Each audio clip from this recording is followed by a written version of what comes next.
पिछले क्लास में हम लोगों ने देखा था कि फैलेसी हम लोग पढ़ रहे थे और फैलेसी में हम लोगों ने सारे इनफॉर्मल फैलेसी पढ़ लिए थे। अनौपचारिक तर्क दोष जितने भी थे, जिसमें हम लोगों ने बहुत सारे फैलेसी, लगभग 20-25 टाइप की फैलेसी हम लोगों ने देखी और जो जो इम्पोर्टेंट क्वेश्चन थे उसको भी हम लोगों ने देख लिया कि किस टाइप के क्वेश्चन जो है फैलेसी से पूछे जाते हैं। आज के क्लास में हम लोग पढ़ेंगे फॉर्मल फैलेसी। मैंने बताया था कि फॉर्मल फैलेसी हम लोग बाद में पढ़ेंगे, तो वही जो है हम लोग आज फॉर्मल फैलेसी पढ़ के और इंडियन लॉजिक जो है वो शुरू करेंगे। ठीक है, तो जैसा कि हम लोगों ने पीछे बात कर लिया है कि फैलेसी दो तरीके की होती है, फॉर्मल और इनफॉर्मल। फॉर्मल का मतलब होता है कि अगर हमारे आर्गुमेंट या हमारे जो भी तर्क हैं, जो भी हमारे प्रीमाइस है, या मेजरली आर्गुमेंट जो है जिसमें दो प्रीमाइस और एक कंक्लूजन होता है, उसके स्ट्रक्चर मतलब कि हम लोग जानते हैं कि हमारे पास प्रीमाइस वन होती है, प्रीमाइस टू होती है और एक कंक्लूजन होता है। ये एक बनावट होती है एक आइडियल आर्गुमेंट का। तो इसके स्ट्रक्चर वाइज अगर कोई दिक्कत हमको देखने को मिलती है तो उसको हम लोग फॉर्मल फैलेसी के नाम से जानते हैं। अब फॉर्मल फैलेसी जो होती है वो मेजरली हमको 5 तरीके का पढ़ना है। जैसे कि पहला है फोर टर्म फैलेसी, दूसरा है an ambiguous term, undistributed middle term, illicit formal fallacy, formative, affirmative conclusion from a negative premise. तो पहली फैलेसी हम लोग देखते हैं जिसको हम लोग फोर टर्म फैलेसी बोलते हैं। अब हमें बताइए कि एक आर्गुमेंट में कितने टर्म्स जो है वो होते हैं, बताइए। एक अगर हमारे पास कोई आइडियल आर्गुमेंट है तो उसमें कितने टर्म्स हम लोगों ने अब तक सुने हैं?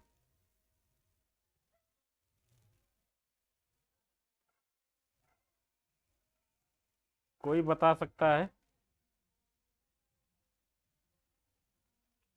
ओके, बहुत अच्छा। एक टर्म हम लोगों ने सुना है मेजर टर्म, एक होता है माइनर और एक होता है मिडिल। ठीक है, ये तीनों टर्म जो है हमारे, इन्हीं तीनों से मिलके हमारा पूरा प्रीमाइस जो है, पूरा आर्गुमेंट जो है वो बनता है। अब कभी कभी होता क्या है कि ऐसे आर्गुमेंट हम लोग को देखने को मिलते हैं, ऐसे प्रोपोजिशन हम लोग को देखने को मिलते हैं जिसमें 3 टर्म्स के बजाय जो है 4 टर्म्स हम लोग को देखने को मिलते हैं। तो वो जो है हमारा एक तरीके का उसमें फॉर्मल फैलेसी होता है। जैसे कि यहाँ पे हम लोग देख सकते हैं कि ए फोर टर्म फैलेसी, क्वांटेरियो टर्मियोनियम fallacy is formal fallacy in logical reasoning that occurs when a syllogism has four terms instead of requisite three. Each premise in syllogism should share a common term which used to connect premises reach a valid conclusion. When syllogism has four terms, the reasoning become invalid.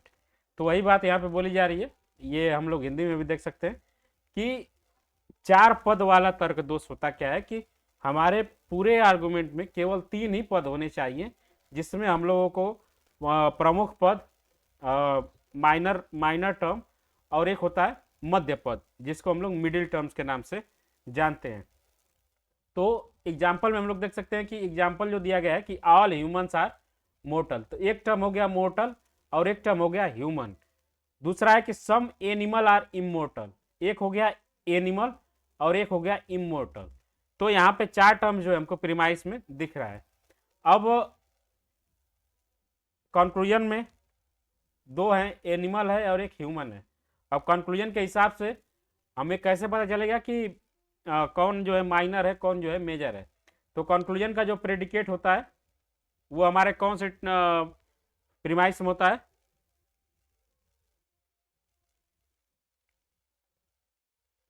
बताइए।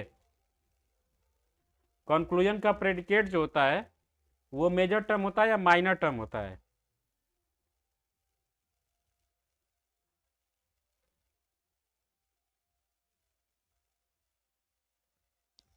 Conclusion का जो predicate होता है वो हमारा minor term होता है या मेजर टर्म होता है?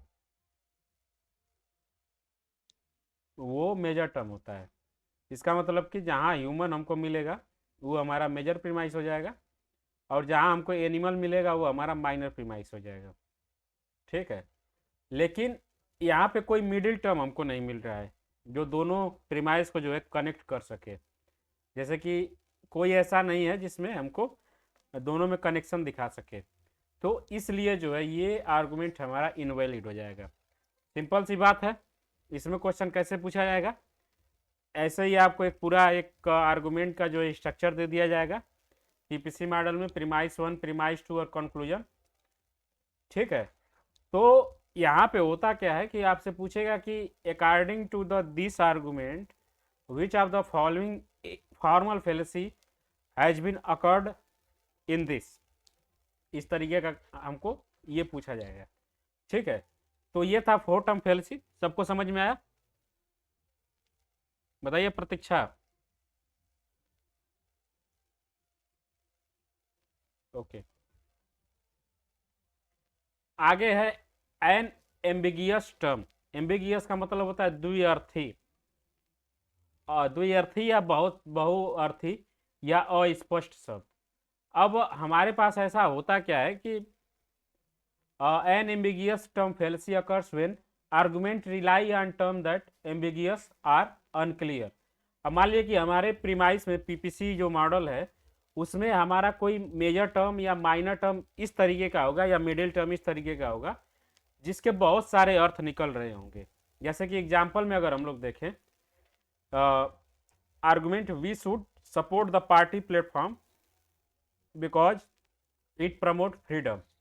In this argument the term freedom is ambiguous because it can be interpreted in various ways without specifying what aspect of freedom are being promoted by the party platform. तो basically मान लिया कि मैं बोलूं, एक मैं और एग्जांपल देता हूं जो हम लोग इंडियन लॉजिक में पढ़ेंगे। उसका यह है कि मैं एग्जांपल देता हूं कि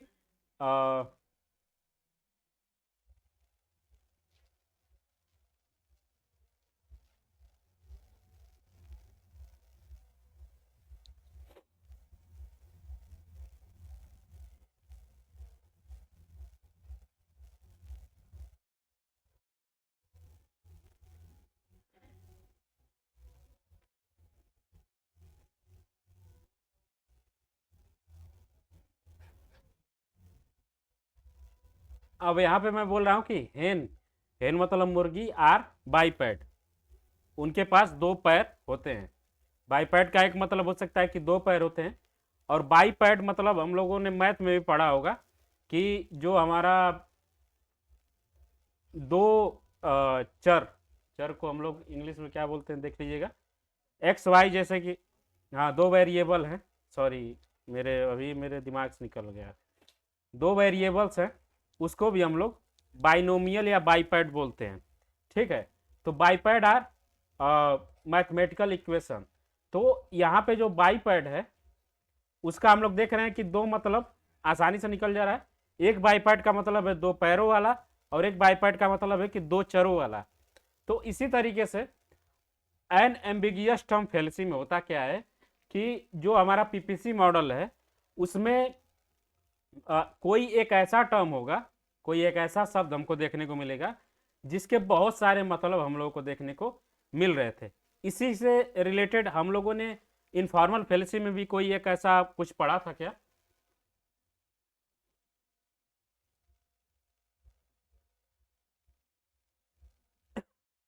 बताइए।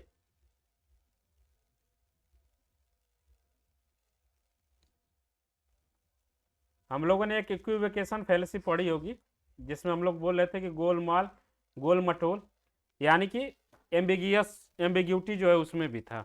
बस मैं ये बताना चाह रहा था। तो ये है हमारा an ambiguous term fallacy.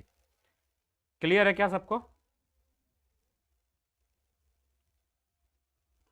Clear है तो थम्स अप कर दीजिए जल्दी से। ओके, आगे हम लोग बढ़ेंगे। आगे हम लोग बढ़ेंगे तो देखेंगे कि यहाँ पे पढ़ना हमको undistributed middle term. Undistributed middle term जो है, वैसे तो डिस्ट्रीब्यूशन का जो लॉ है बहुत कॉम्प्लेक्स है, लेकिन इसको सिंपली हम लोग कैसे जान सकते हैं, बस इतना याद रखेंगे कि हम लोगों ने एक चीज पढ़ा हुआ क्वांटिफायर। कोई बताएगा क्वांटिफायर क्या होता है? लॉजिकल रीजनिंग में हम लोगों ने अब तक बहुत बार यूज किया होगा। What are the quantifiers?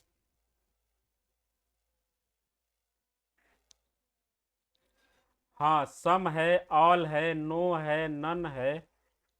जो हमारे कॉम्प्लेक्स, जैसे कि हम लोगों ने बहुत सारे क्वांटिफायर्स जो है वो पढ़े होंगे। तो अनडिस्ट्रीब्यूटेड मिडिल टर्म फेलेसी में होता क्या है कि हमारा जो मिडिल टर्म है, जो भी मिडिल टर्म होगा, जो कॉमन होगा दोनों में, वो मेजर प्रीमाइस और माइनर प्रीमाइस दोनों में उसके सामने कोई क्वांटिफायर नहीं लगा होगा। जैसे कि यहां पे हम लोग देख सकते हैं कि all birds have feather, all dogs have feather. तो जो मिडिल टर्म है, फेदर फेदर दोनों में हमको कॉमन है। तो यहाँ पे फेदर के सामने जो है किसी में जो है क्वांटिफायर यूज नहीं हुआ है। ठीक है। तो जब तक किसी के सामने क्वांटिफायर यूज नहीं होता है तो तब तक वो डिस्ट्रीब्यूटेड नहीं होता है। डिस्ट्रीब्यूशन का मतलब है कि कोई टर्म हम लोग किसके लिए यूज कर रहे हैं। जैसे कि ऑल अगर हमारे सामने अगर है किसी वर्ड के सामने, तो हमको ये पता है कि ये सबके लिए यूज हो रहा है, ये सब में डिस्ट्रीब्यूटेड है। नो अगर है तो हमको ये पता है कि ये किसी में डिस्ट्रीब्यूटेड नहीं है। ठीक है। तो इसी तरीके से आ, कोई भी ऐसा टर्म है जिसके सामने क्वांटिफायर जो है हम लोग नहीं यूज कर रहे हैं या यूज नहीं हुआ है, तो उसको हम लोग अनडिस्ट्रीब्यूटेड बोलेंगे। अगर हमारा मिडिल टर्म जो है दोनों में ऐसा है कि दोनों में कोई क्वांटिफायर उसके सामने नहीं यूज हुआ है, तो उसको हम लोग अनडिस्ट्रीब्यूटेड बोलेंगे। और यही होता है कि एक पीपीसी का जो है रूल होता है कि जो हमारा मिडिल टर्म है वो डिस्ट्रीब्यूटेड होना ही चाहिए। जैसे कि पीछे हम लोगों ने बहुत सारे एग्जाम्पल देखे होंगे, जब जितनी बार भी हम लोगों ने देखा होगा।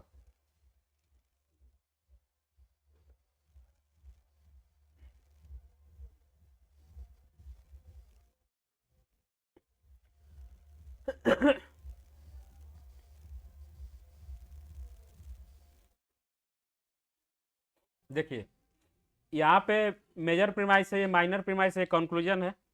हमारा ह्यूमन जो मिडिल टर्म है, तो ह्यूमन जो है यहाँ पे इसके सामने ऑल लगा हुआ है, और यहाँ पे जो है इसमें अनडिस्ट्रीब्यूटेड है और इसमें डिस्ट्रीब्यूटेड है।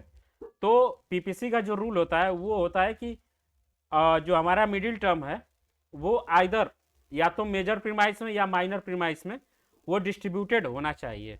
ठीक है। तो डिस्ट्रीब्यूशन को पहचानने का जो सबसे सिंपल रूल है, जो मोस्ट ऑफ द केस में लागू हो जाता है, कि उसके सामने कोई ना कोई क्वांटिफायर यूज हुआ होना ही चाहिए। ठीक है। तो वो होता है डिस्ट्रीब्यूटेड। अगर क्वांटिफायर यूज नहीं है तो वो अनडिस्ट्रीब्यूटेड है। और जो हमारा मिडिल टर्म है वो आइदर प्रीमाइस या तो मेजर या माइनर दोनों में से किसी में एक में जो है वो डिस्ट्रीब्यूटेड होना ही चाहिए। क्लियर है क्या ये?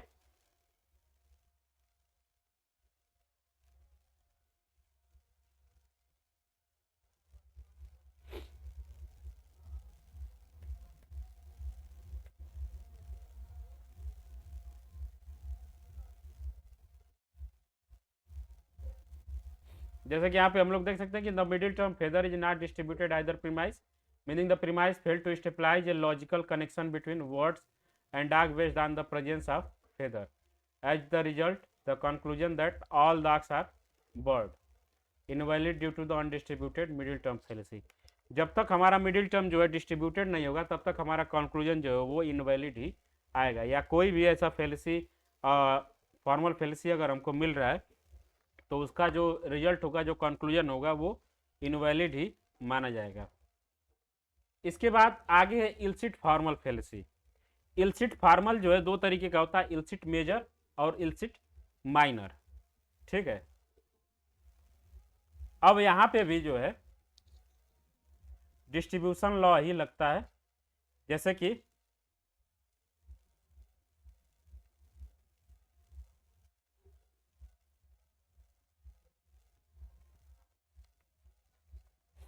मान लिया कि इल्सिट मेजर टर्म फेलेसी है,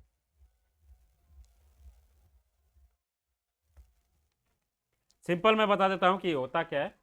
जैसे कि मान लिया कि पीपीसी मॉडल है, प्रीमाइस 1, प्रीमाइस 2, प्रीमाइस कंक्लूजन।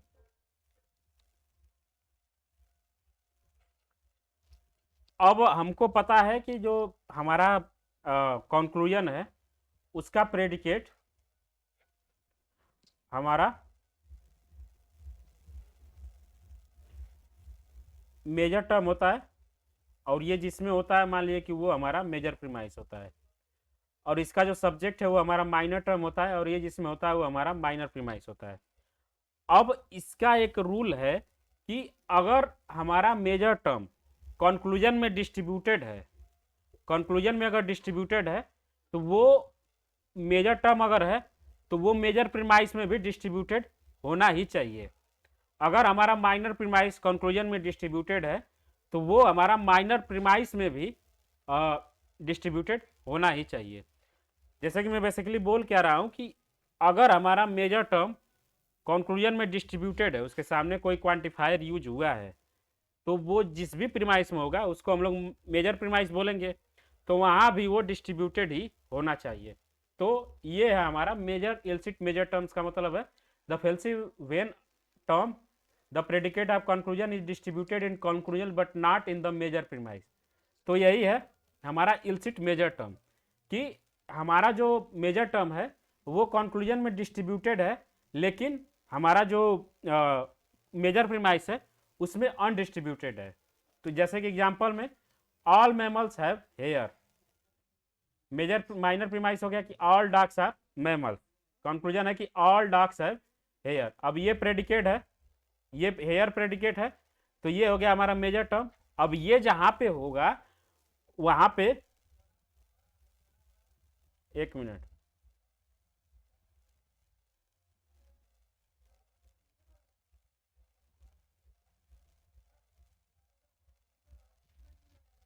एक मिनट, the term mammals major term,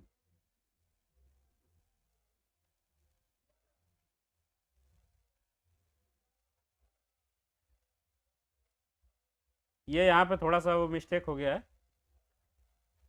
बस हम लोग सिंपल जो है वो रूल याद रखेंगे, जैसे कि हेयर यहाँ पे है, अगर कंक्लूजन में डिस्ट्रीब्यूटेड नहीं है, डिस्ट्रीब्यूटेड नहीं है, कंक्लूजन में डिस्ट्रीब्यूटेड नहीं है, डिस्ट्रीब्यूटेड है, और यहाँ पे एग्जांपल में अगर मेजर प्रीमाइस में डिस्ट्रीब्यूटेड है तो वो जो है इल्सिट मेजर टर्म बोलेगा। बस हम लोग डिफिनीशन याद रखेंगे, इससे हम लोग आसानी से इसको पहचान सकते हैं कि the fallacy occurs when major term the predicate of conclusion is distributed in conclusion but not in the major premise. ये थोड़ा सा यहाँ पे एग्जाम्पल में हमको मिस्टेक लग रहा है, इसको हम लोग बाद में देख लेंगे। बस इतना याद रखेंगे कि इल्सिट मेजर टर्म फेल्सी क्या होता है कि हमारा जो कंक्लूजन का प्रेडिकेट है अगर वो कंक्लूजन में डिस्ट्रीब्यूटेड है और मेजर प्रीमाइस में नॉट डिस्ट्रीब्यूटेड है, तो उसको हम लोग इल्सिट मेजर टर्म फेल्सी बोलेंगे। इसी तरीके से इल्सिट माइनर टर्म जो होगा वही सेम है, this fallacy occurs when the minor term the subject of conclusion is distributed in conclusion but not in the minor premise. तो वही है इल्सिट माइनर टर्म, इसको हम लोग बोलेंगे। समझ में आया क्या ये?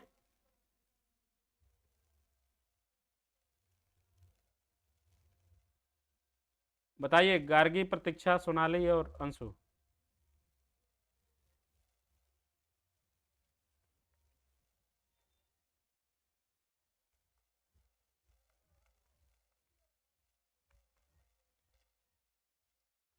हाँ हाँ, मैं बता रहा हूँ।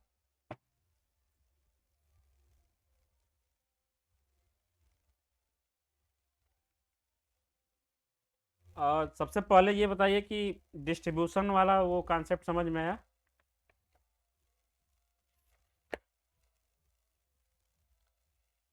बताइए आप लोग, डिस्ट्रीब्यूशन वाला कॉन्सेप्ट समझ में आया कि कैसे हम लोग पहचानेंगे कि डिस्ट्रीब्यूटेड है या नहीं है? Okay.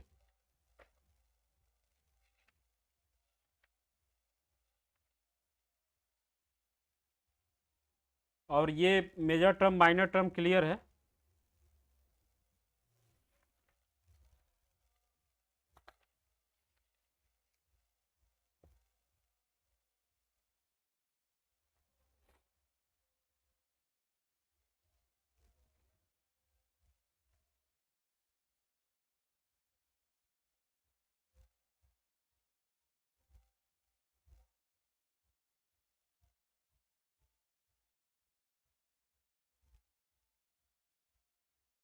Okay,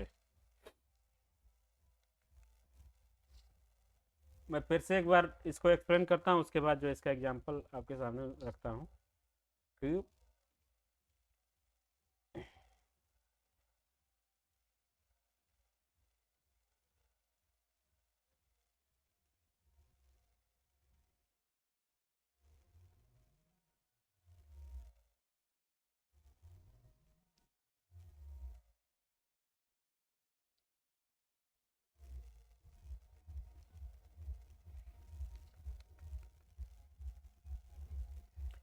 PPC, premise 1 premise 2 conclusion।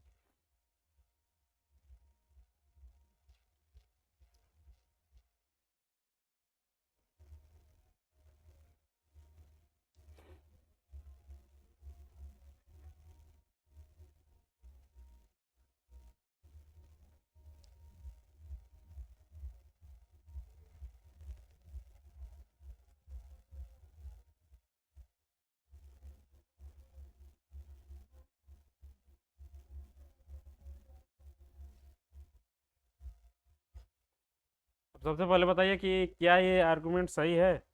अब तक जितनी हम लोगों ने चीज़ें पढ़ी हैं, इसका जो हमारा प्रेडिकेट है वो जिस टर्म में मिलेगा वो हमारा मेजर प्रीमाइस हो जाएगा। इसका जो सब्जेक्ट है वो जिस टर्म में मिलेगा वो माइनर प्रीमाइस हो जाएगा।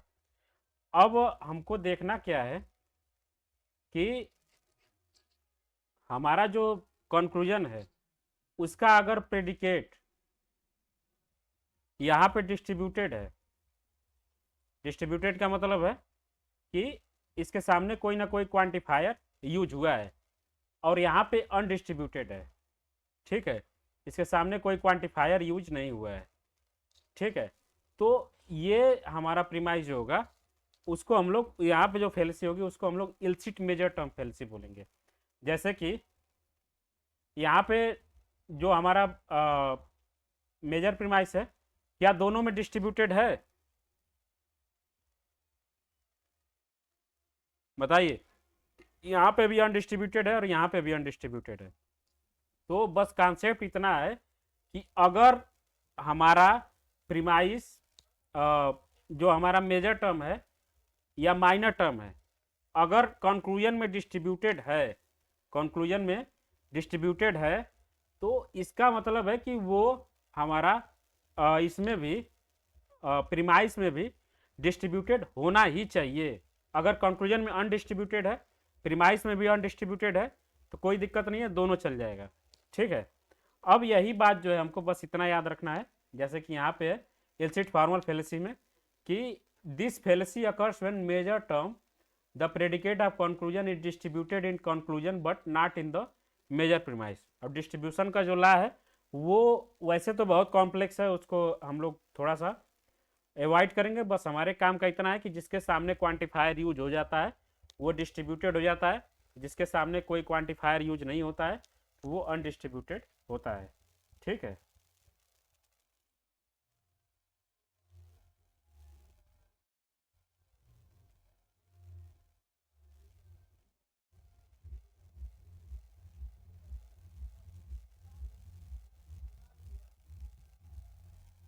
हम्म। हम्म।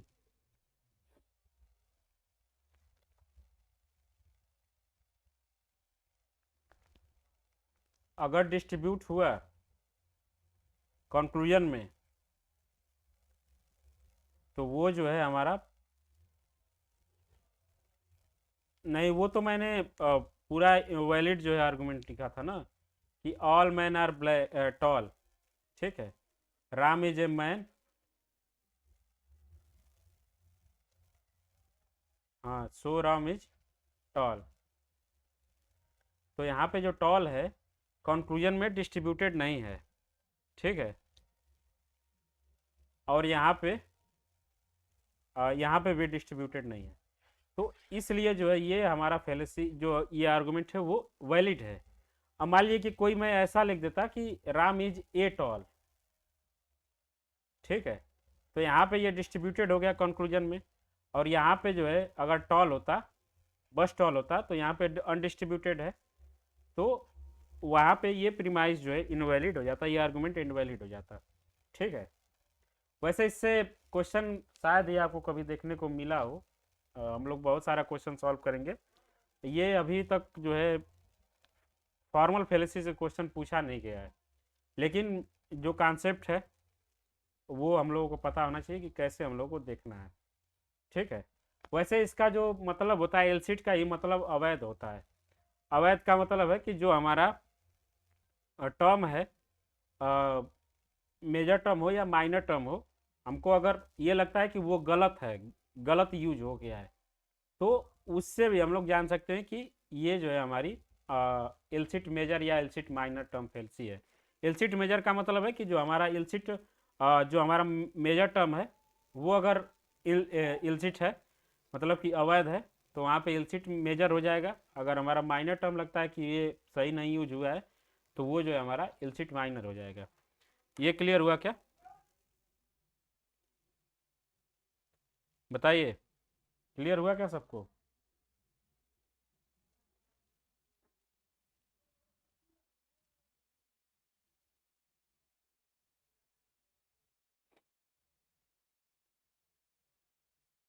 नहीं क्लियर हुआ है?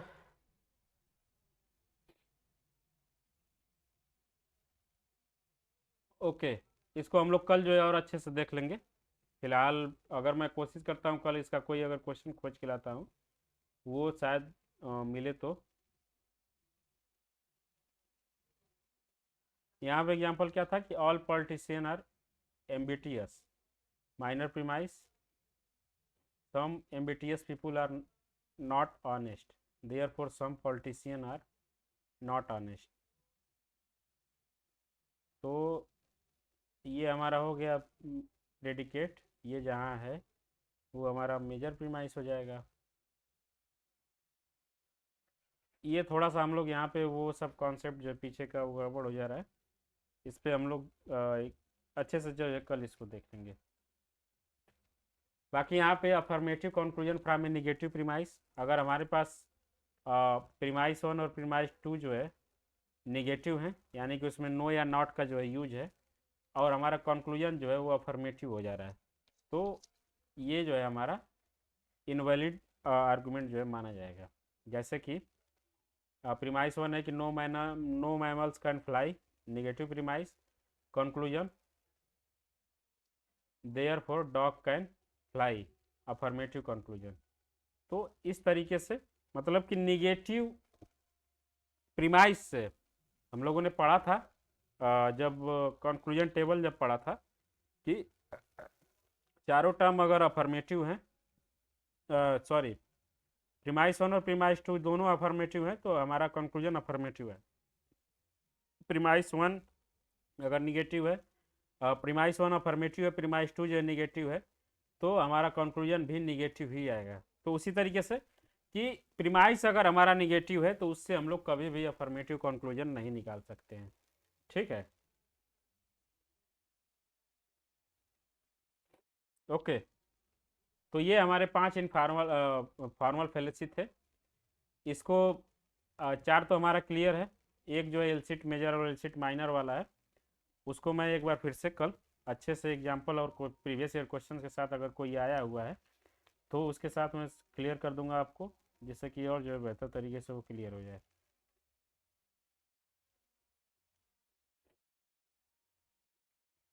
ओके, तो हमारा जो है ये आ, जो इनफॉर्मल फेलेसी था उसको एक बार अच्छे से आप सभी लोग जो है क्लियर कर लीजिएगा कि वो पकड़ में आना चाहिए। इनफॉर्मल फेलेसी से क्वेश्चन पूछा जाएगा, इक्विवेलेंस से क्वेश्चन पूछा जाएगा, स्क्वायर ऑफ अपोजिशन से क्वेश्चन पूछा जाएगा, और जो हम लोग अभी पढ़ने जा रहे हैं उससे भी क्वेश्चन पूछा जा सकता है, जो हम लोग पढ़ेंगे इंडियन लॉजिक। अभी तक जो भी चीज़ें हम लोगों ने पढ़ा वो वेस्टर्न लॉजिक था।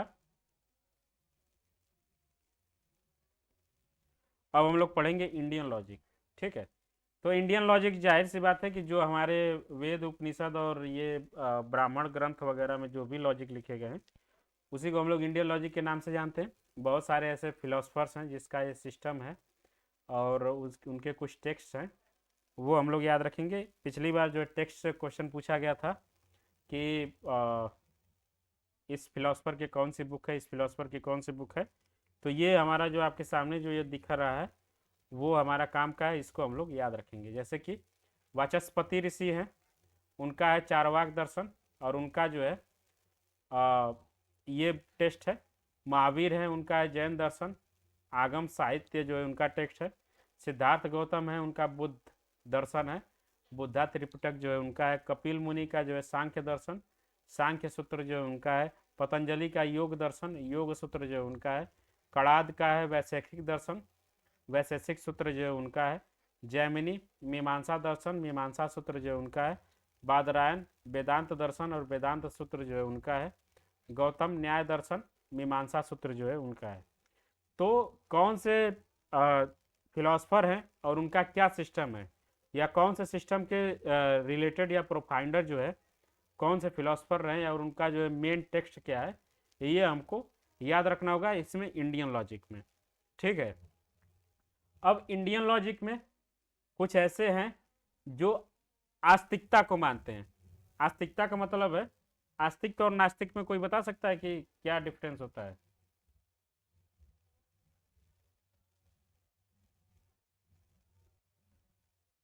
ओके, गार्गी आप क्या बता रहे हैं?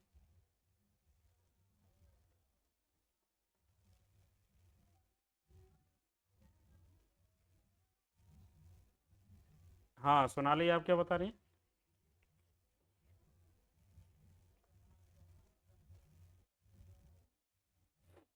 ओके, आस्तिक और नास्तिक, ऑर्थोडॉक्स सिस्टम और अनऑर्थोडॉक्स सिस्टम, हेट्रोडॉक्स है। इसका कई सारा मीनिंग होता है। एक मीनिंग ये होता है, भगवान वाला तो क्लियर है। जैसे कि कुछ लोग ऐसे हैं जो मानते हैं कि जितना भी हमारा ज्ञान है वो वेदों के जरिए ही हमको मिल सकता है। मतलब कि जो ये मानते हैं कि वेद और जो हमारे हिस्टोरिकल जो लिटरेचर्स हैं उसके द्वारा हमको ज्ञान मिलता है, तो वो आस्तिक होते हैं। और जो ये मानते हैं कि इनसे हमारा कोई लेना देना नहीं है, रियलिटी जो है ज़िंदगी का कुछ और है, उनको हम लोग नास्तिक बोलते हैं। भगवान वाला भी कॉन्सेप्ट सही है कि जो लोग मानते हैं कि भगवान है वो आस्तिक हैं, जो लोग नहीं मानते हैं कि नहीं है वो भी वो नास्तिक हैं। लेकिन यहाँ पे जैसा कि इन्होंने सोनाली ने बताया कि आस्तिक वो होते हैं जो वेदों को जो है ए सोर्स ऑफ नॉलेज मानते हैं, और नास्तिक वो हैं जो वेदों को ए सोर्स ऑफ नॉलेज नहीं मानते हैं। ठीक है, क्लियर है ये?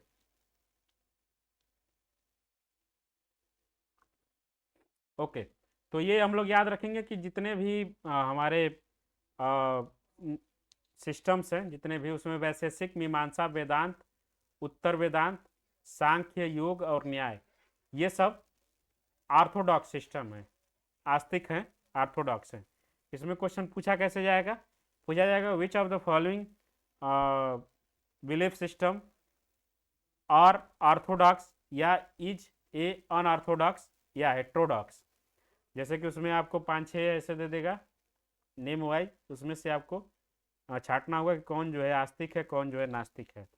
तो ये हम लोग इतना याद रखेंगे, वैशेषिक, मीमांसा, पूर्व मीमांसा, वेदांत, उत्तर वेदांत, सांख्य, योग और न्याय, ये जो हमारे सिस्टम है वो आस्तिक हैं। और जैन, बुद्ध, चारवाक और मैटेरियलिस्टिक जो फिलॉसफी है वो नास्तिक है।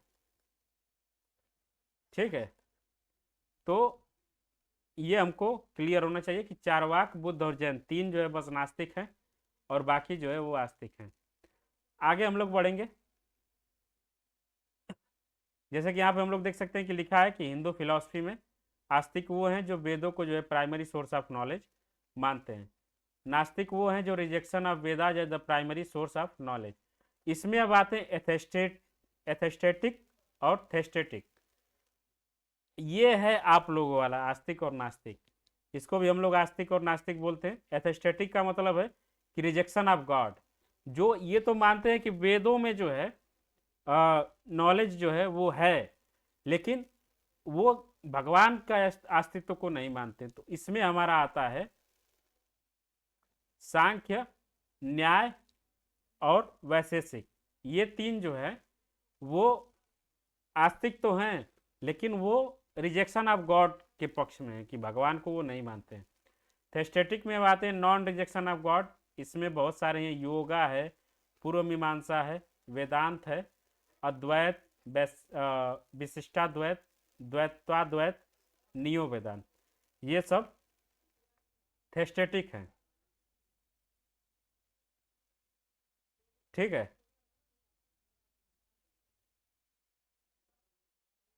ये भगवान को नहीं मानते हैं।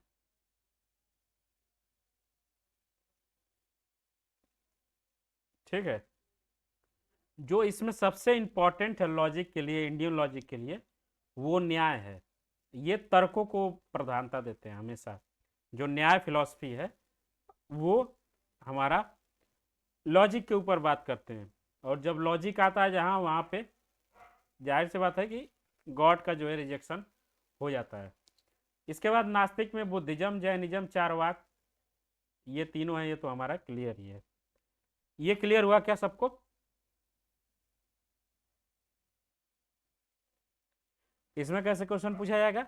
ये पूछा जा सकता है कि विच of the following, which is the following प्रमाण या system is a Astik but एथेस्टिक।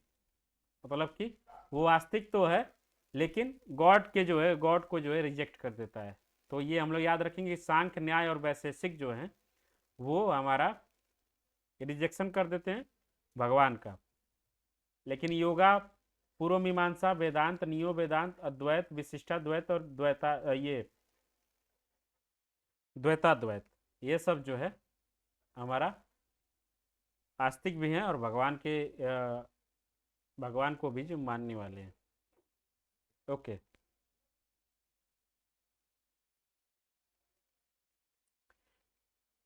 एक बार फिर से थोड़ा सा देख लेंगे। न्याय, वैशेषिक, सांख्य, योग, पूर्व मीमांसा, उत्तर मीमांसा। इसके जो ऑथर हैं, न्याय का गौतम ऋषि, 6th सेंचुरी BC न्याय सूत्र है। वैशेषिक के जो है कणाद ऋषि हैं 6वीं सेंचुरी BC में। और वैशेषिक सूत्र जो है इनका है सांख्य, कपिल मुनि। सांख्य सूत्र जो है ये है योग, महर्षि पतंजलि। पूर्व मीमांसा जैमिनी, उत्तर मीमांसा महर्षि व्यास। ये जो है इसके ऑथर या प्रोमोनेंट हैं।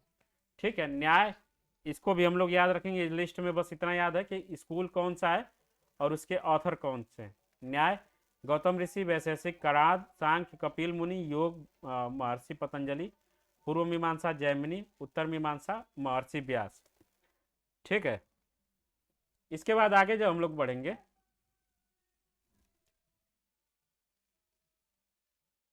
ये इंडियन लॉजिक जो है वो हम लोग पूरा हिंदी में पढ़ेंगे, क्योंकि ये जो है हिंदी में ही, एक्चुअल जो इंडियन लॉजिक है वो हिंदी में ही है।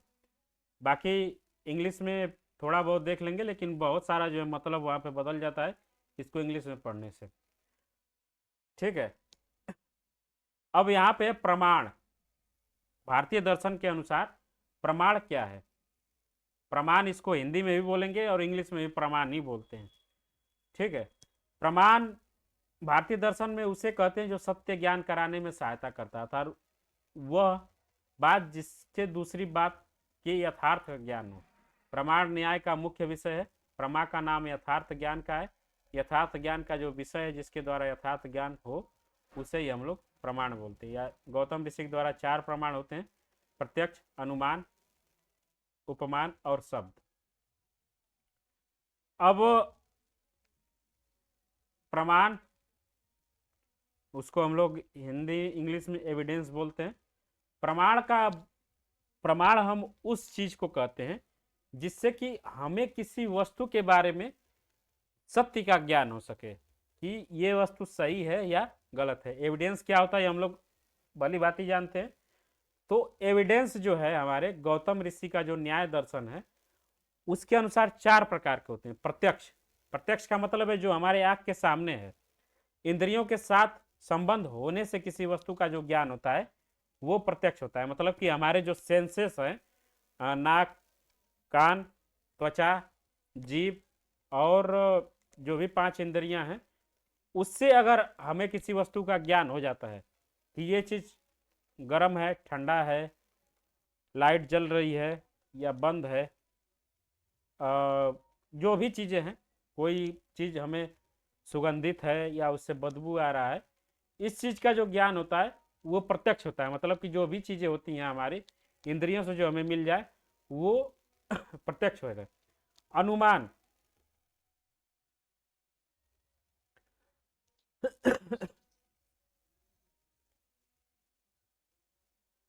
लक्षण और लक्षणी, लिंग और जैसे कि प्रत्यक्ष को देखने से जो हमारे मन में ज्ञान उत्पन्न होता है कि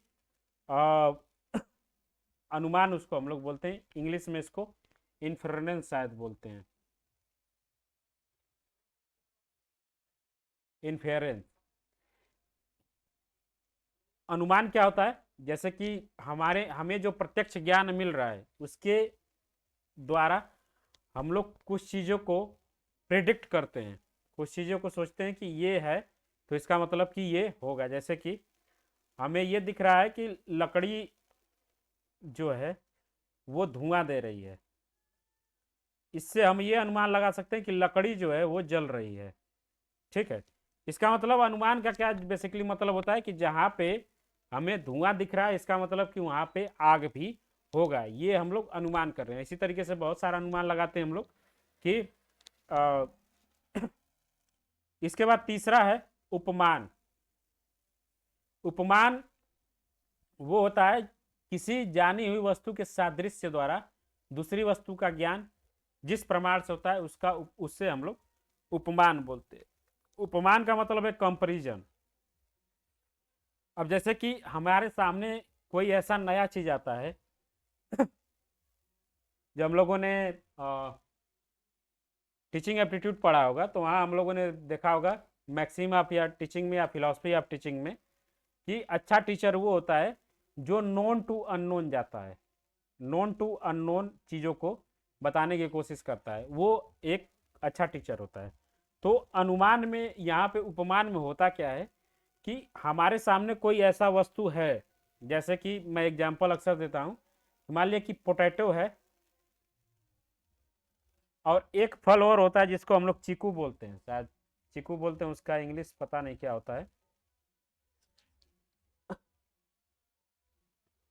चीकू का इंग्लिश क्या होता है, किसी को पता है चीकू क्या होता है?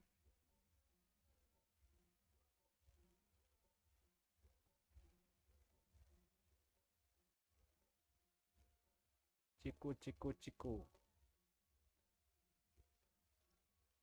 चीकू तो खाया ही होगा सभी लोगों ने।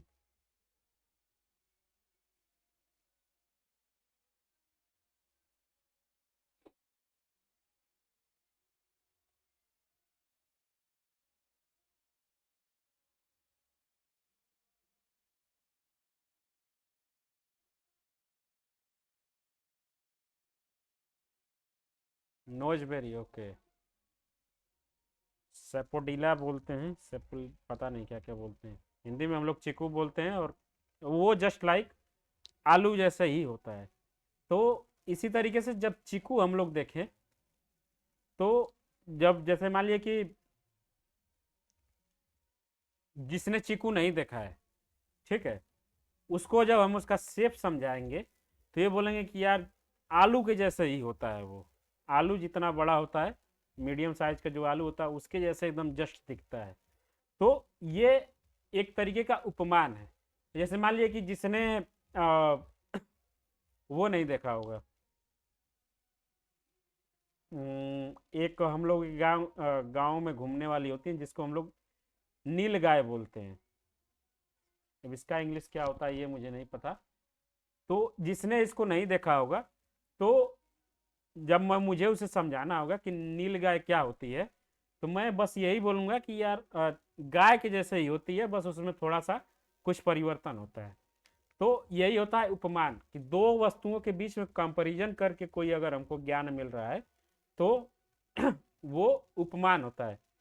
ये क्लियर हुआ क्या? ओके। चौथा जो इसमें शब्द है, शब्द का मतलब होता है किसी आप्त या विश्वास पात्र, जिसके ऊपर आप भरोसा कर रहे हो, वो आपको कोई बात बताए। जैसे कि टीचर है, वो जो भी चीज़ें आपको बताएगा उसके ऊपर आप भरोसा करेंगे, वो भी एक तरीके का प्रमाण है। तो बेसिकली प्रमाण क्या है? हम लोगों ने देखा कि जो हमें यथार्थ का ज्ञान कराए, सत्य का ज्ञान कराए, वही हमारा प्रमाण होता है। प्रमाण जो है चार तरीके से हमको मिल सकता है: प्रत्यक्ष, अनुमान, उपमान और शब्द। ठीक है, ओके। अब प्रत्यक्ष क्या है? प्रत्यक्ष में हमको आत्मा, मन, इंद्रिय के संयोग से जो ज्ञान प्राप्त होता है वही प्रत्यक्ष है। इसमें चाक्षुष प्रत्यक्ष, श्रावण प्रत्यक्ष, स्पर्श प्रत्यक्ष, रसायन प्रत्यक्ष, घ्राणज प्रत्यक्ष, मानस प्रत्यक्ष। इतना ज़्यादा हमको याद करने की जरूरत नहीं है। मतलब कि जो चीज़ें हमको आँख से मिले वो विजुअल परसेप्शन है, जो हमें कान से प्राप्त हो वो श्रवण प्रत्यक्ष है या ऑडिबल परसेप्शन है। टेक्सटिकल, टेक्टिटाइल, स्पर्श है। रसायन, घ्राणज और मानस, ये इतने सारे प्रत्यक्ष हैं। बाकी हम लोग देख लेंगे इसको। अनुमान, अनुमान जो है,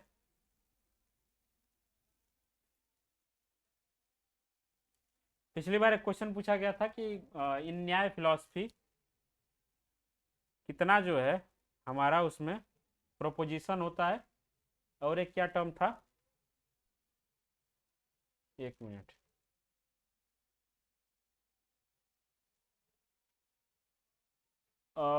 जुलाई वाले पेपर में पूछा गया था हम लोगों के शिफ्ट में। फर्स्ट शिफ्ट ही था हम लोगों का।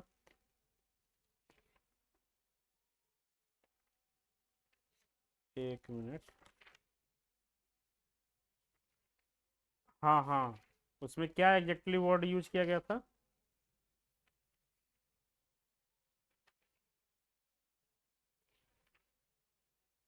एक मिनट।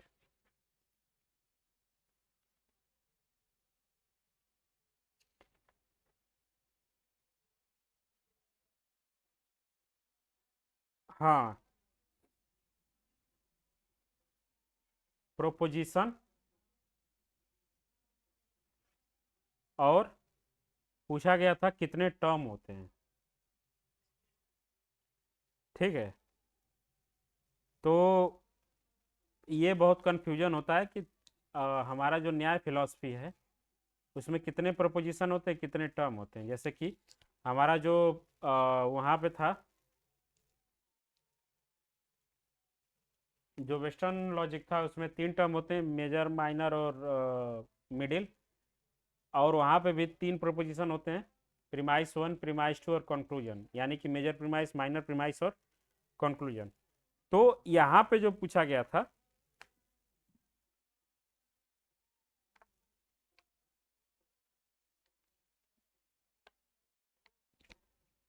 यहाँ पे पांच प्रोपोजिशन होते हैं। जैसे कि एक होता है प्रतिज्ञा, एक होता है हेतु, एक होता है उदाहरण, एक होता है उपनयन और एक होता है निगमन।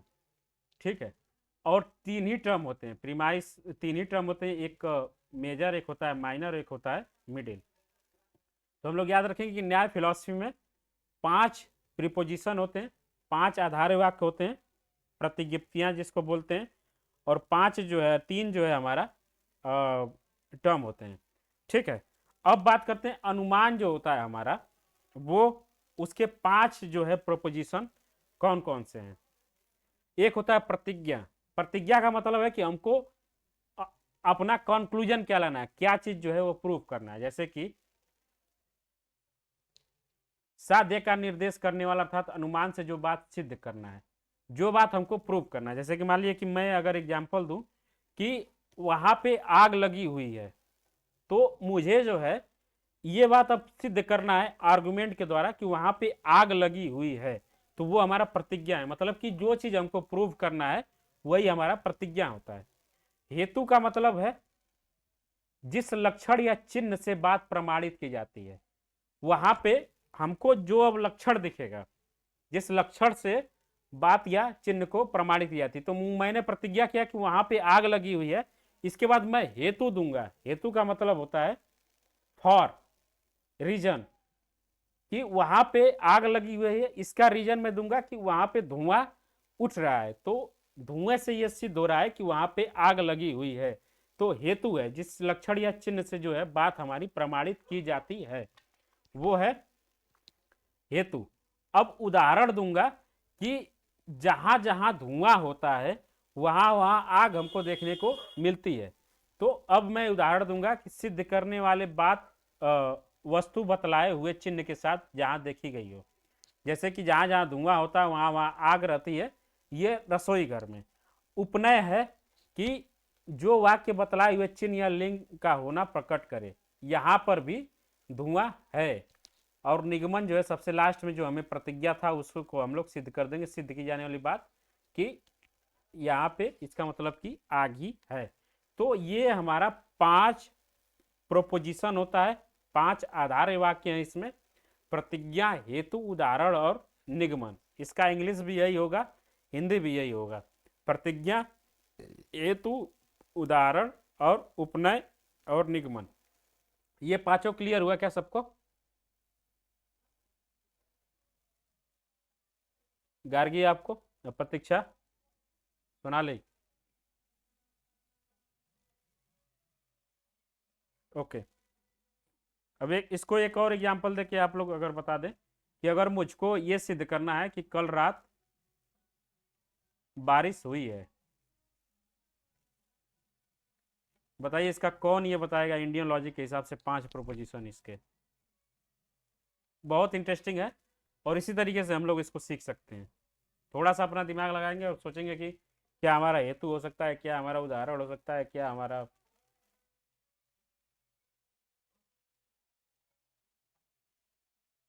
हाँ गार्गी बताइए।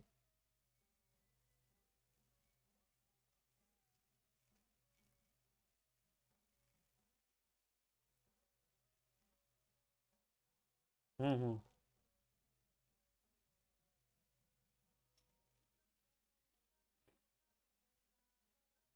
हाँ, यहाँ पे हमारा वो क्या होगा, प्रतिज्ञा क्या है, हेतु क्या है, उदाहरण क्या है, उपनय क्या है और निगमन क्या है सबसे लास्ट में। जैसे कि कल रात बारिश हुई है, यही तो हमको प्रूव करना है, ये हमारा हो गया प्रतिज्ञा। अब इसकी हम लोग,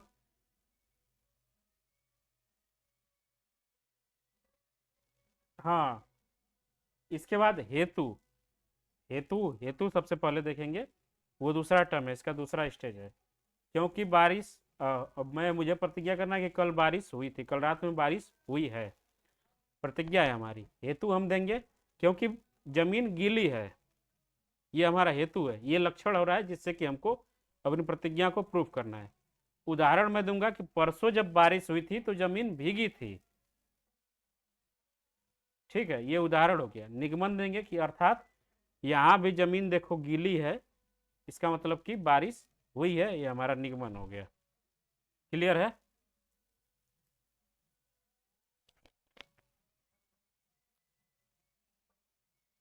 प्रूफ, प्रूफ सबसे लास्ट में जो है डिडक्शन, वो एक तरीके का होता है कि आ, हमारा ये प्रूफ हो गया, जो भी हमको चीज़ प्रूफ करनी थी वो प्रूफ हो गया। इसी तरीके से एक और मैं एग्जांपल दूंगा कि हमको अगर प्रूफ करना है कि आज बारिश होगी, आज बारिश होगी, तो इसका बताइए कि पांचों क्या हो सकता है: प्रतिज्ञा, हेतु, उदाहरण, उपनय और निगमन।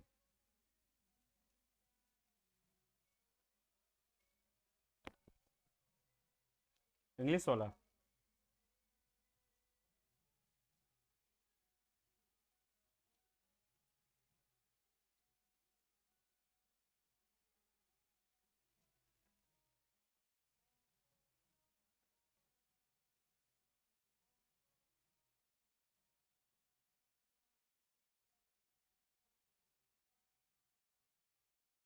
एग्जाम्पल और उपनय भी तो है।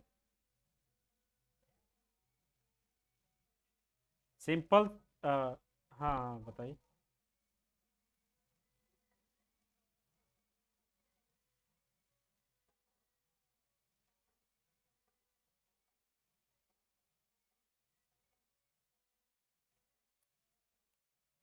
हम्म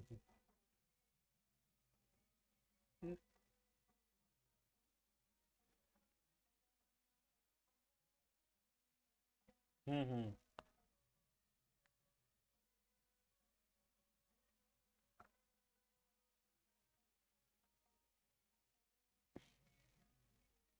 हम्म।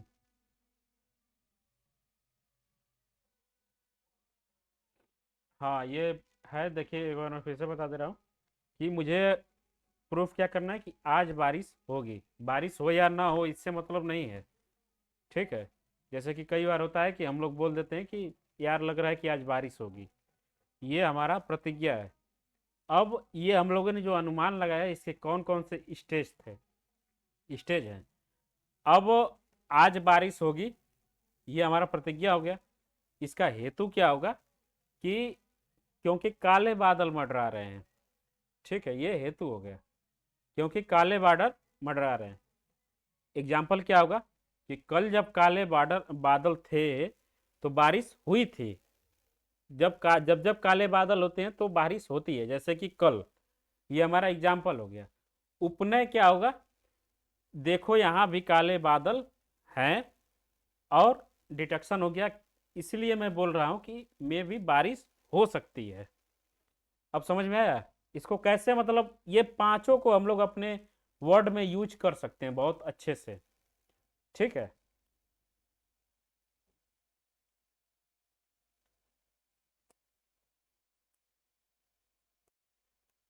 ये कंफर्म करना ही नहीं है। प्रतिज्ञा का मतलब ये होता है कि जो हम दूसरे को समझाना चाहते हैं। जैसे कि अक्सर हम लोग बोलते हैं कि आज लग रहा है कि मुझको लेट हो जाएगा, ये प्रतिज्ञा है। ये मुझे अब दूसरे को कन्विंस करना है कि ये होगा क्यों। हेतु, हेतु का मतलब है क्योंकि मैं सुबह 10 बजे उठा हूं, ये हेतु हो गया।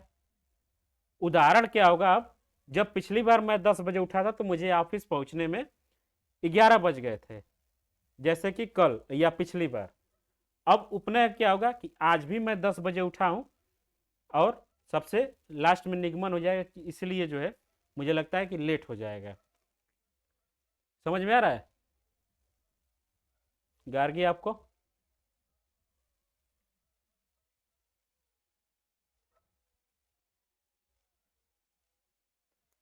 प्रीवियस ईयर क्वेश्चन देखिए, इंडियन लॉजिक जो है बहुत वो है, अनप्रिडिक्टेबल है कि इससे कैसा क्वेश्चन पूछा जाएगा। प्रीवियस ईयर में बस अब तक यही पूछा गया है कि अनुमान कितने होते हैं, अनुमान के स्टेज क्या होते हैं, इनका सीक्वेंस पूछ लिया जाएगा। प्रतिज्ञा के बाद हेतु होता है, हेतु के बाद उदाहरण होता है, उपनय होता है, सबसे लास्ट में जो है निगमन होगा। बाकी हम लोग सर्च करेंगे, अगर प्रीवियस ईयर इसका मिलता है तो मैं आपके सामने रखूंगा ये।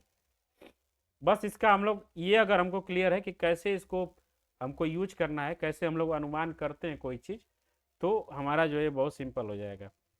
कोई एक अपने तरफ से कोई बात सोचिए, कोई भी, और उसको इन पांचों स्टेज में जो है बताइए कि कैसे हम लोग उसको कर सकते हैं। जैसे कि मैं अभी आपके सामने चार पांच जो है वो सिद्ध कर दिया है कि कैसे हम इसको यूज करते हैं। हाँ हाँ बोलिए।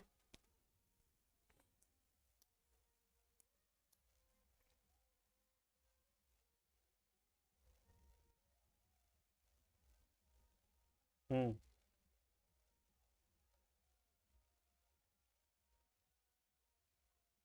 हम्म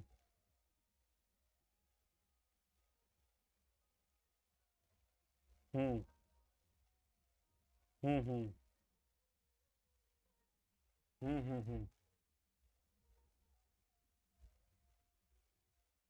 हम्म हम्म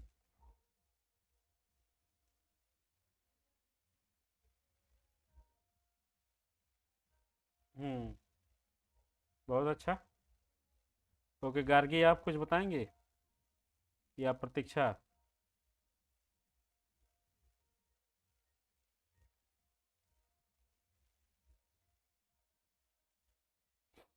हाँ बताइए गार्गी।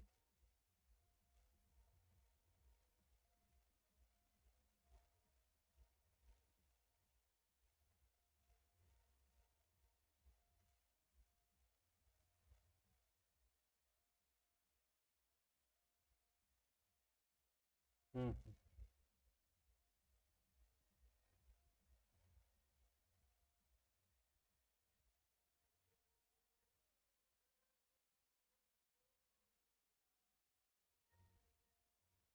हेतु हेतु पहले बताइए, प्रतिज्ञा के बाद हेतु आएगा।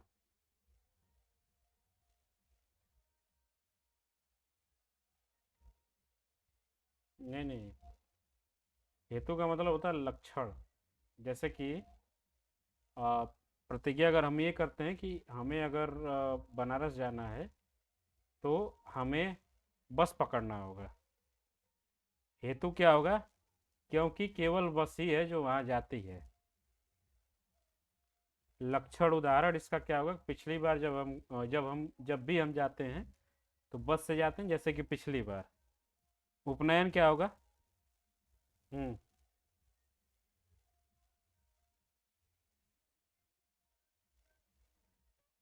हाँ, ये भी हो सकता है, कितने लोग बनारस जाते हैं, सभी बस से जाते हैं। ये हेतु हो गया। हाँ हाँ, बताइए सोनाली। हम्म। हम्म। हम्म। हम्म।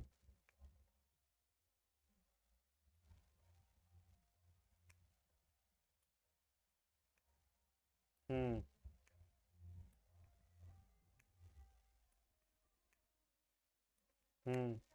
निगमन हो गया, क्योंकि सिद्ध होता है कि यहाँ पे शादी हो सकती है। बहुत अच्छा। सीजनल एग्जाम्पल है आपका।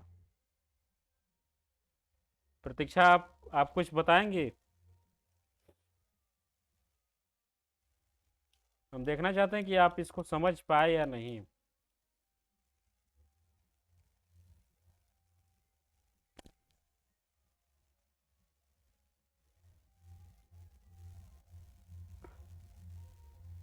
हाँ, बहुत अच्छा। ओके, इसी तरीके से ये एक और एग्जाम्पल है। यहाँ पर आग है, ये प्रतिज्ञा है, क्योंकि यहाँ पे धुआं है, ये हेतु है। उदाहरण होता है जहाँ जहाँ आग होती है, जहाँ जहाँ धुआं होता है वहाँ वहाँ आग रहती है, जैसे कि रसोई घर। यहाँ पे धुआं है, ये उपनय हो गया, इसलिए यहाँ पे आग है, ये निगमन हो गया। अब आगे है उपमान। उपमान किसी जानी हुई वस्तु सादृश्य से न जानी हुई वस्तु का ज्ञान जिस प्रमाण से होता है, जैसे कि मैंने बताया, एनोलॉगी भी इसको हम लोग बोल सकते हैं। उदाहरण के लिए, फॉर एग्जाम्पल, नीलगाय रिजेंबल ए काऊ, तो वही है। शब्द है, चौथा प्रमाण शब्द रहे। आप्तोदेश अर्थात आप्त पुरुष का वाक्य शब्द प्रमाण है। भाष्यकार या आप्त पुरुष का लक्षण बताया है कि साक्षात्कृत धर्मा हो और देखा सुना हो, अनुभव किया हो, ठीक वैसा ही कहने वाला हो, वही आप्त है। कई बार पूछा गया है कि अकॉर्डिंग टू न्याय फिलोसफी व्हाट इज आप्त, हु इज आप्त। आप्त का आप्त ही देगा, हिंदी इंग्लिश दोनों। तो आप्त वो है कि जो जिस तरीके से जो चीज जिसने देखा हो और उसी तरीके उसको देखा सुना हो, अनुभव किया हो, और ठीक ठीक वैसा ही कहने वाला हो, उसको हम लोग आप्त बोलते हैं। आप्त का मतलब है कि जैसे कि वेद व्यास जो थे, उनको आप्त पुरुष माना जाता है। क्यों माना जाता है? क्योंकि ऐसा माना जाता है कि जैसा इन्होंने महाभारत के बारे में देखा था या सुना था, ठीक वही जो है इन्होंने लिखा है। तो ये एक तरीके के आप्त पुरुष हैं। ठीक है। ठीक ठीक कहने वाला हो वही आप्त है, चाहे वह आर्य हो या म्लेच्छ हो। आर्य म्लेच्छ हिस्ट्री वाले बहुत अच्छे से जानते हैं। गौतम ने आप्तोदेश के दो भेद बताए, दृष्टार्थ और अदृष्टार्थ। प्रत्यक्ष जानी हुई बात को बताने वाला दृष्टार्थ होता है। केवल अनुमान से जानी गई बात बताने वाला स्वर्ग अपवर्ग पुनर्जन्म इत्यादि बताने वाला अदृष्टार्थ होता है। मतलब कि जो हमारे सामने प्रत्यक्ष हो सकता है वो दृष्टार्थ आप्त है, जो हमारे प्रत्यक्ष नहीं है वो अदृष्टार्थ आप्त है। ठीक है।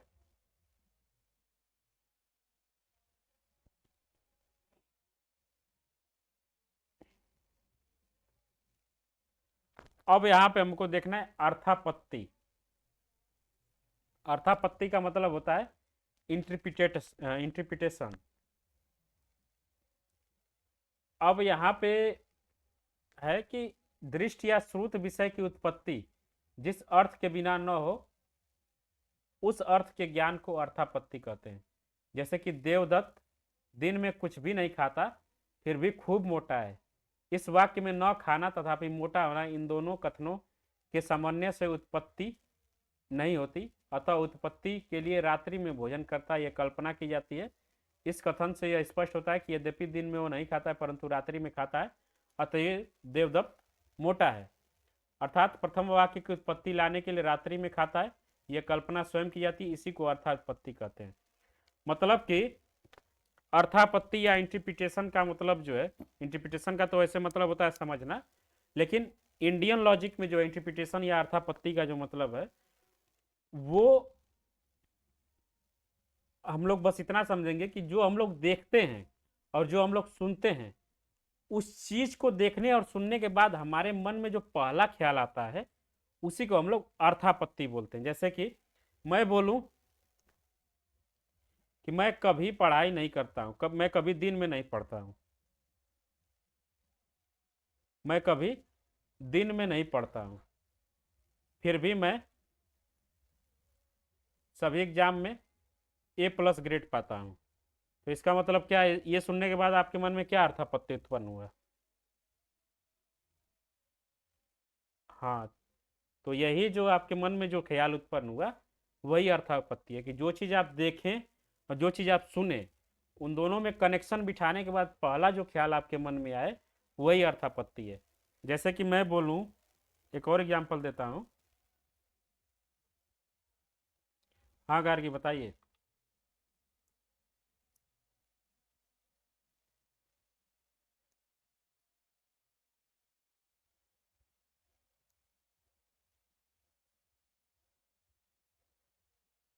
हाँ हाँ वही है।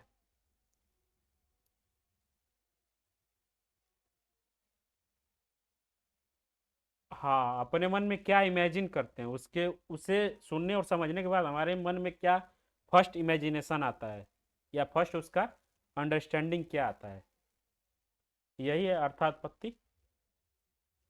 हाँ बताइए अंशु।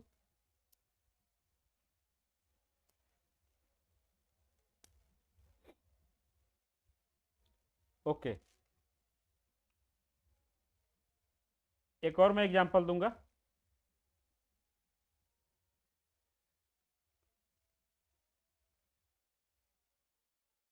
जैसे कि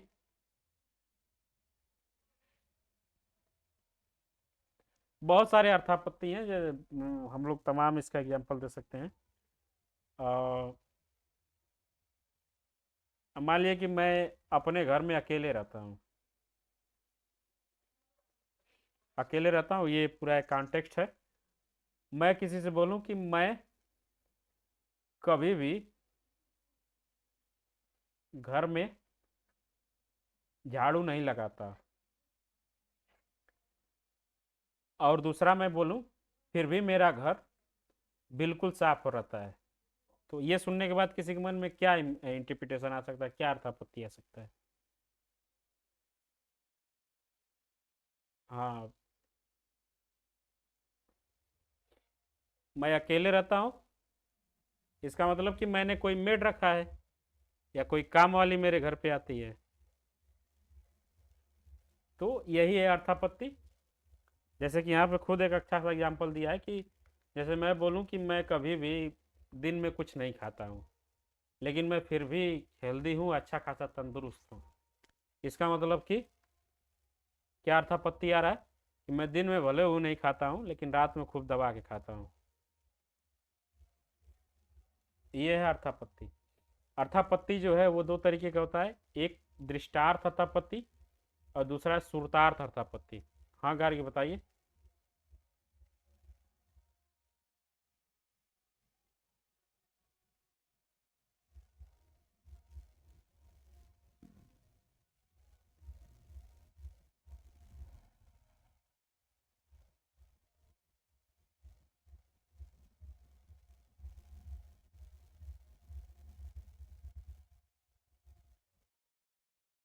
हाँ, बहुत सारा अर्थापत्ति हो सकता है। जैसे कि कई बार ऐसा होता है कि हम किसी मोटे आदमी को देखें तो हम लोग अपने मन में इमेजिनेशन कर लेते हैं कि यार मे भी ऐसा हो सकता है कि इसको थायराइड हो। ये भी अर्थापत्ति है। जो हमारे मन में फर्स्ट इमेजिनेशन आए, जो जिसको हम लोग जिस तरीके से इंटरप्रिटेट करें, उसी को हम लोग अर्थ की उत्पत्ति बोलते हैं। देखने और सुनने के बाद जो हमारे मन में अर्थ की उत्पत्ति होती है, उसी को अर्थापत्ति बोलते हैं। अब ये दो तरीके का होता है, जैसे कि दृष्टार्थ अर्थापत्ति और श्रुतार्थ अर्थापत्ति। जो देखने का है,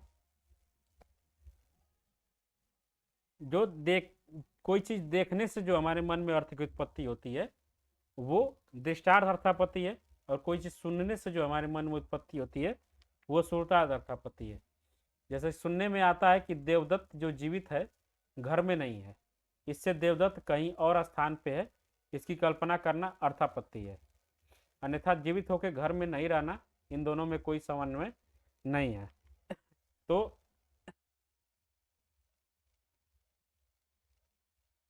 ओके, तो सिंपल सा है कि जो चीज़ हम लोग देख के, कोई चीज़ देख के जो अपने मन में इमेजिनेशन करें या इंटरप्रिटेशन उसका जो करें, वो दृष्टार्थ अर्थापत्ति है। और कोई चीज़ सुन के अपने मन में कोई चीज़ इमेजिनेशन करें और इंटरप्रिटेट करें उसको, वो श्रुतार्थ अर्थापत्ति है। अब आगे हम लोगों को पढ़ना है अनुपलब्धि या अभाव। अनुपलब्धि या अभाव प्रमाण को हम लोग कल पढ़ेंगे। आगे जो है, आगे इसमें बहुत सारे हैं, इसके बाद इसमें हेत्वाभास है। हमारा जो है में भी हो सकता है कि कल जो है ये सारी चीज़ें ख़त्म हो जाए, उसके बाद हम लोग को बस वेन डायग्राम वगैरह पढ़ना है। ठीक है, हम लोगों ने इसके टोटल अब तक तो 5 हो गए, आज 6वीं क्लास है, कल 7वीं, और उसके बाद एक दिन जो है हम लोग प्रीवियस ईयर सॉल्व करेंगे, 8वीं क्लास। या लगभग 9 क्लास तो इसका होगा, 2 क्लास हम लोग प्रीवियस ईयर सॉल्व करने में लगाएंगे, क्योंकि वो जो हमारा प्लान था यूट्यूब पे सॉल्व कराने वाला, वो थोड़ा सा अभी रियलिस्टिक नहीं लग रहा है। हम लोग ऐसे ही सॉल्व कर लेंगे। हमारा वो रिसर्च एप्टीट्यूड का बचा हुआ है, उसको भी मैं सोच रहा हूँ कि संडे को सॉल्व कर लिया जाए हम लोग। अगर संडे को सभी लोग फ्री हों, एक टाइम निकाल के हम लोग रिसर्च एप्टीट्यूड के जो क्वेश्चन हम लोग के बचे हुए हैं उसको सॉल्व कर लेंगे। ठीक है, आप संडे को नहीं है गार्गी?